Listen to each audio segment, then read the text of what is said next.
Kita tahapnya, kalau disuruh berdoa, pasti semuanya tertunduk. Karena terbiasa dilayani. Kita merasa hanya dengan kolekte saja, kita cukup seolah-olah membayar gereja untuk melayani kita. Mulai dari berfirman, mulai dari menyanyi, mulai dari berdoa, memberikan sakramen-sakramen. Anda sungguh customer sejati di dalam gereja Katolik. Tetapi sebetulnya kita ini adalah pelaksana-pelaksana firman. Biarlah para imam melaksanakan tugasnya dalam bidang sakramen. Tetapi berdoa itu adalah kewajiban semua orang. Membacakan firman adalah juga tugas semua orang, termasuk Anda. Bukan hanya menyediakan makanan, minuman, dan rumah, tetapi kita menyediakan diri kita. Bapak, Ibu, saudara-saudari yang terkasih dan anak-anak sekalian, kita semua belajar membesarkan kerajaan Allah. Karena kita dipanggil bukan sebagai konsumen, tetapi kita dipanggil sebagai subjek pelaku-pelaku firman. Semoga hari ini semakin banyak hal yang bisa kita buat untuk Tuhan, untuk gerejanya, dimanapun kita berada.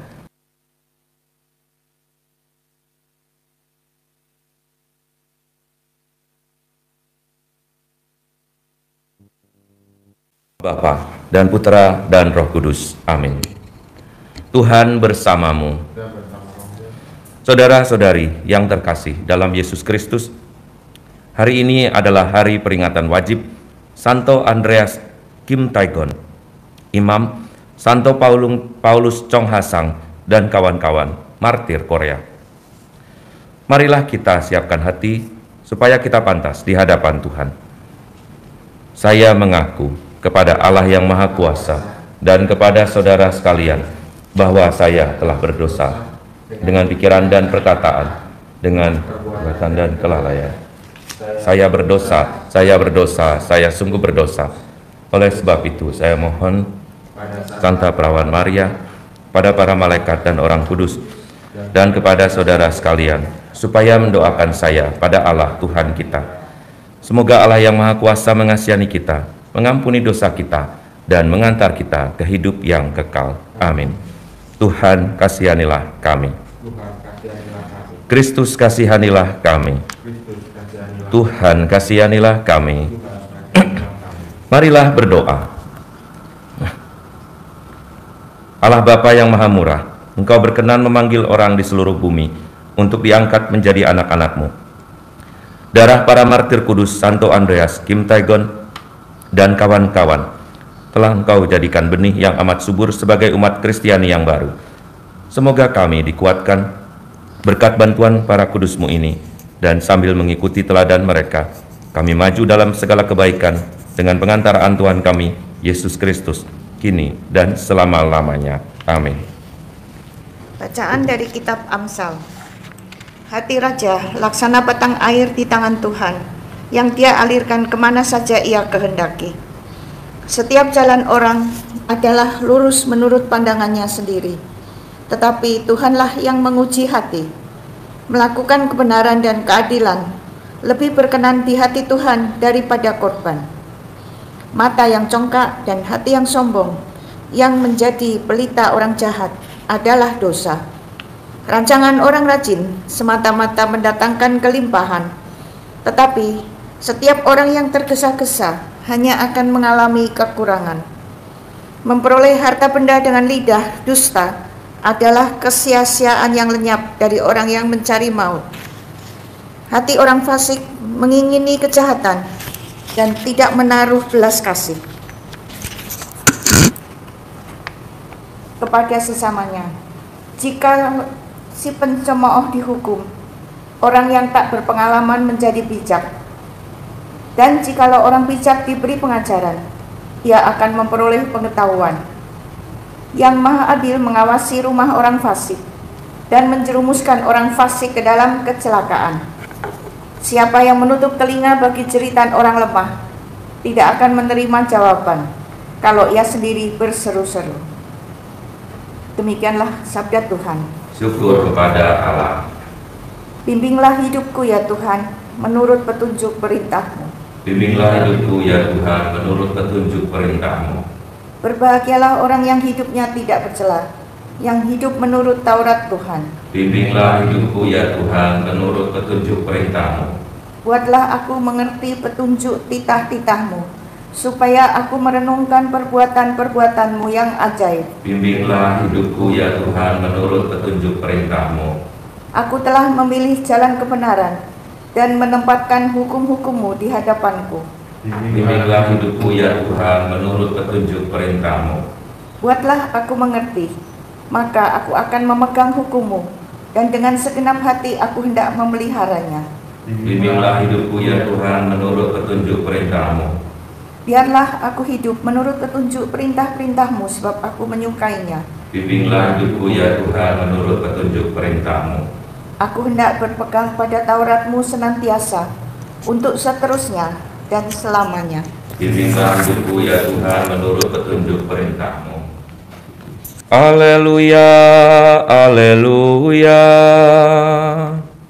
haleluya, haleluya. Berbahagialah orang yang mendengarkan sabda Tuhan dan tekun melakukannya. Haleluya, haleluya. Tuhan bersamamu. Inilah Injil suci menurut Lukas. Dimuliakanlah Tuhan. Pada suatu hari datanglah ibu dan saudara-saudara Yesus hendak bertemu dia.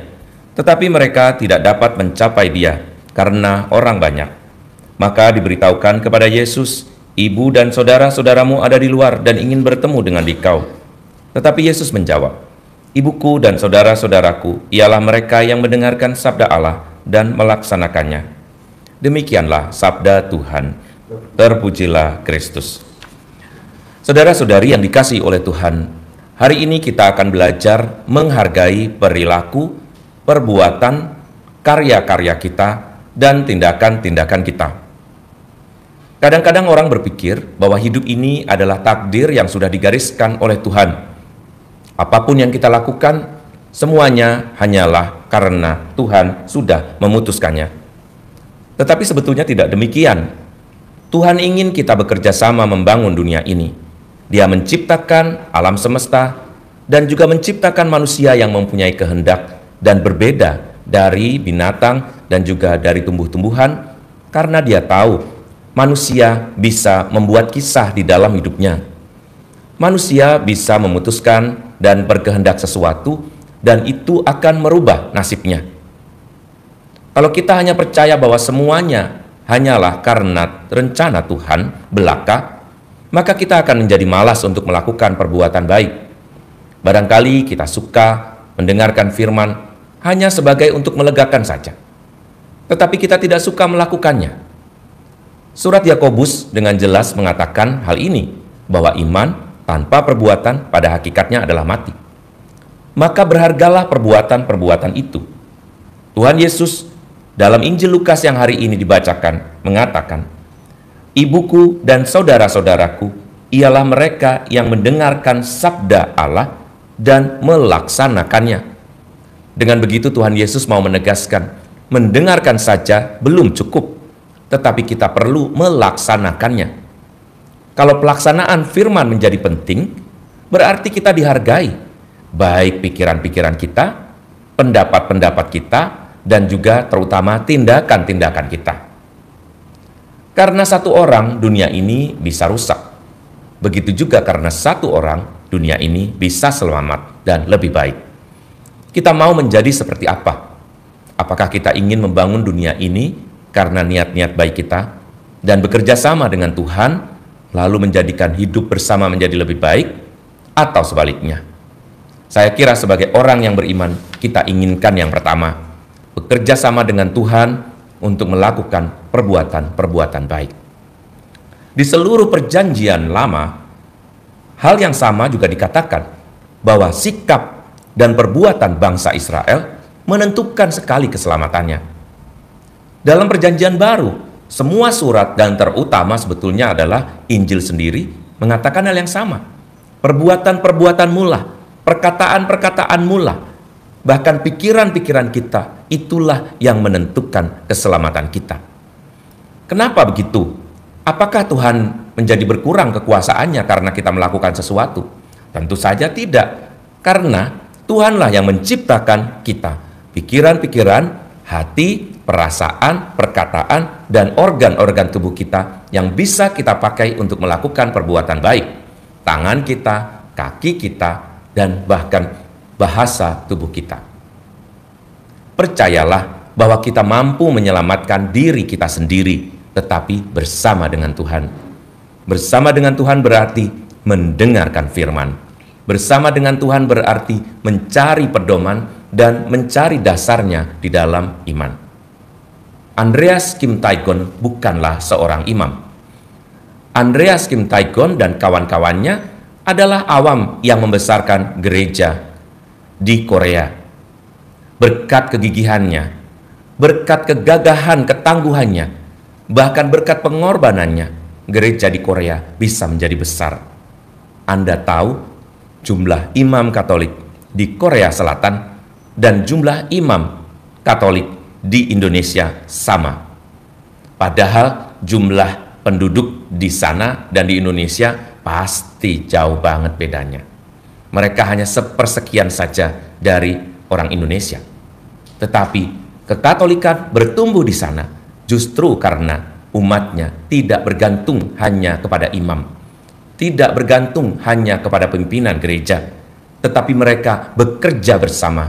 Bahkan sebelum gereja atau sebelum para pejabat gereja melakukan sesuatu pun, mereka sudah bergerak, mereka sudah perbuatan baik itulah, maka gereja di sana sangat bertumbuh. Bagaimana dengan kita?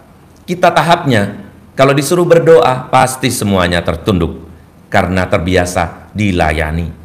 Kita merasa hanya dengan kolekte saja, kita cukup seolah-olah membayari gereja untuk melayani kita, mulai dari berfirman, mulai dari menyanyi, mulai dari berdoa, memberikan sakramen-sakramen. Anda sungguh customer sejati di dalam gereja Katolik.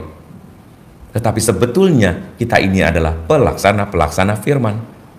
Biarlah para imam melaksanakan tugasnya dalam bidang sakramen. Tetapi berdoa itu adalah kewajiban semua orang. Membacakan firman adalah juga tugas semua orang, termasuk Anda. Bukan hanya menyediakan makanan, minuman, dan rumah, tetapi kita menyediakan diri kita.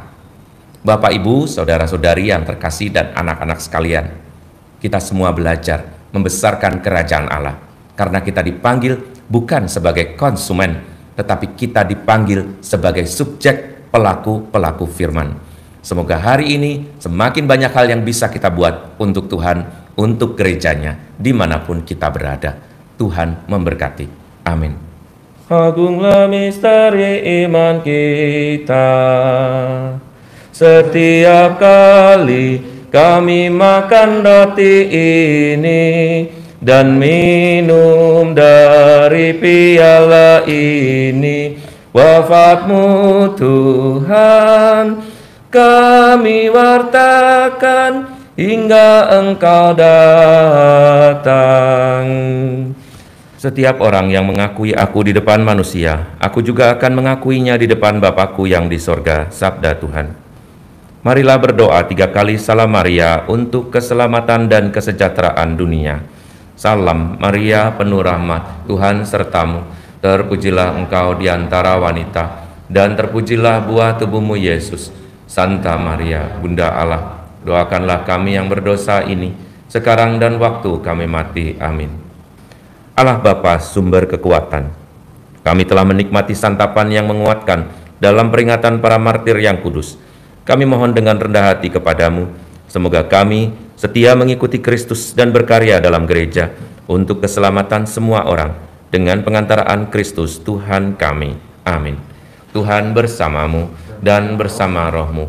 Allah yang maha baik memberkati kita, keluarga, pekerjaan, dan juga putra-putri kita, dalam nama Bapa dan Putra dan Roh Kudus. Amin. Dengan demikian perayaan Ekaristi kita sudah selesai. Syukur kepada Allah. Marilah pergi kita diutus. Amin.